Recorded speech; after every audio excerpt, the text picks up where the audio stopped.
Hi అండి, welcome to tasty food. Tasty ఫుడ్లో ఇవాళ రెసిపీ కొబ్బరి లడ్డు. ఈ రెసిపీని చాలా ఈజీగా ప్రిపేర్ చేసుకోవచ్చు. మరి ఈ రెసిపీని ఎలా ప్రిపేర్ చేసుకోవాలో చూద్దాం. రెసిపీ స్టార్ట్ చేసే ముందు మన ఛానల్ని కనుక ఎవరైనా ఫస్ట్ టైం చూసినట్టయితే సబ్స్క్రైబ్ చేసుకొని పక్కనే ఉన్న బెల్ ఐకాన్ని క్లిక్ చేయండి. ఇప్పుడు దీనికోసం పచ్చి కొబ్బరిని తీసుకొని ఇలా చిన్న చిన్న ముక్కలుగా కట్ చేసుకొని పెట్టుకోవాలి. కొబ్బరిని ఇలా సన్నగా కట్ చేయడం వల్ల బ్లెండ్ చేసేటప్పుడు ఈజీగా ఈవెన్గా బ్లెండ్ అయిపోతాయి.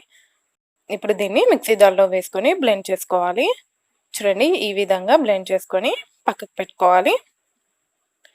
ఇప్పుడు ఒక ప్యాన్ పెట్టుకొని అందులో 1 టేబుల్ స్పూన్ నెయ్యిని యాడ్ చేసుకోండి. మంటని మీడియం ఫ్లేమ్లో పెట్టుకొని ప్యాన్ హీట్ అయిన తర్వాత దీంట్లోకి మనం గ్రైండ్ చేసుకొని పెట్టుకున్న కొబ్బరి తురుమును వేసుకోవాలి. కొబ్బరి తురుమును యాడ్ చేసుకునే ముందు మనకి ఎంత తురుము వచ్చిందో క్వాంటిటీ చూసుకోండి. ఇలా చూసుకోవడం వల్ల మనం షుగర్ ఎంత యాడ్ చేసుకోవాలో ఈజీగా తెలుస్తుంది. నేను తీసుకున్న కొబ్బరికాయకి నాకు 1 కప్పు వరకు కొబ్బరి తురుము వచ్చింది. దీన్ని నెయ్యిలో వేసుకొని నెయ్యి అంతా కొబ్బరికి పట్టేలాగా కలుపుకొని 5 నిమిషాల పాటు ఫ్రై చేసుకోవాలి. ఇప్పుడు దీంట్లోకి 1/2 కప్పు షుగర్ని వేసుకోవాలి. మనం ఏ కప్పుతో అయితే కొబ్బరిని కొలుచుకున్నామో అదే కప్పుతో 1/2 కప్పు షుగర్ని వేసుకొని దీంట్లో 1 టేబుల్ స్పూన్ వాటర్ని యాడ్ చేసుకొని షుగర్ని మొత్తం కరిగించుకోవాలి. మంటని మీడియం ఫ్లేమ్లో పెట్టుకొని ఇలా గరిటెతో కలుపుకుంటూ ఫ్రై చేసుకోండి. షుగర్ మొత్తం కరిగాక మరో 2-3 నిమిషాల పాటు ఈ కొబ్బరిని ఫ్రై చేసుకోండి. ఈ ప్రాసెస్ అంతా మీడియం ఫ్లేమ్లోనే పెట్టుకొని చేసుకోవాలి.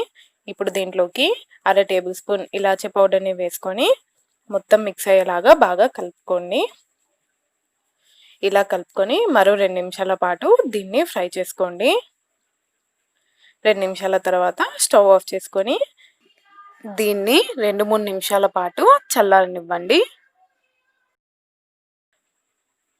2-3 నిమిషాల తర్వాత చేతులని వాటర్తో తడుపుకుంటూ లడ్డూలు చుట్టుకోవాలి. ఇదే విధంగా మిగిలిన కొబ్బరితో లడ్డూలను చుట్టుకోండి. అంతేనండి, కొబ్బరి లడ్డూలు రెడీ అయిపోయాయి. చాలా ఈజీ ప్రాసెస్ కదా. ఈ రెసిపీని మీరు కూడా తప్పకుండా ట్రై చేయండి, చాలా టేస్టీగా ఉంటాయి. ఈ రెసిపీ మీకు నచ్చినట్టయితే లైక్ చేయండి, షేర్ చేయండి. టేస్టీ ఫుడ్ ఛానల్ని సబ్స్క్రైబ్ చేసుకొని పక్కనే ఉన్న బెల్ ఐకాన్ని క్లిక్ చేయండి. Thanks for watching.